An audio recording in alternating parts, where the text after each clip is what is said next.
Ce que je crois vraiment, c'est que l'enjeu, il est dans la tête des dirigeants. Jusqu'où est-ce que les dirigeants pensent que le bien-être, ça sert leur business model?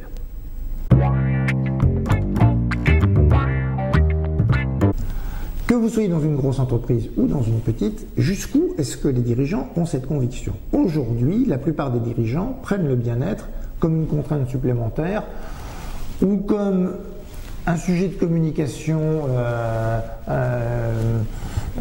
opportuniste qui va leur donner une bonne image.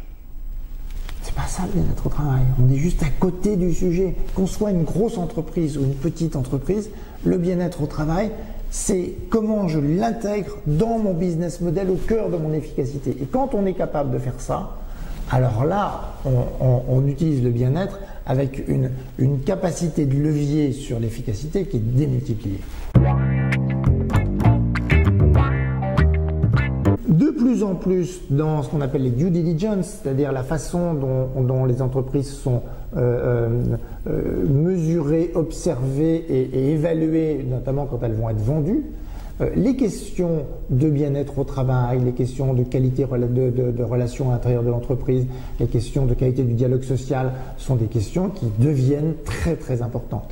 Et quand vous regardez aujourd'hui la façon dont les investisseurs observent une entreprise, ils observent d'abord et avant tout, alors bien sûr les chiffres, c'est évident, mais tout de suite derrière, ce qu'ils observent, c'est la qualité du management, la façon dont ça se passe avec les collaborateurs, l'adhésion des collaborateurs, l'engagement des collaborateurs dans l'entreprise. Et ces engagements, cette adhésion et ce modèle-là, il dépend en grande partie du bien-être des acteurs.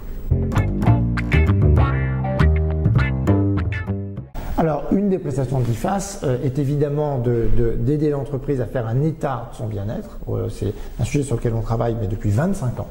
Comment est-ce qu'on peut mesurer cette dimension du bien-être? Et puis, comment pour chaque entreprise, parce qu'il n'y a pas une façon de développer le bien-être qui est la même pour tout le monde, en fonction de chaque entreprise, de l'état où ils sont, on peut avoir des actions très concrètes, très utiles, qui permettent d'avancer sur le sujet. Le bien-être étant comme les comportements, c'est un sujet sur lequel on n'a jamais fini de travailler. Donc on va continuer à développer en permanence cette dynamique-là, mais à condition que tout le monde se mette en tête que c'est quelque chose qui est utile.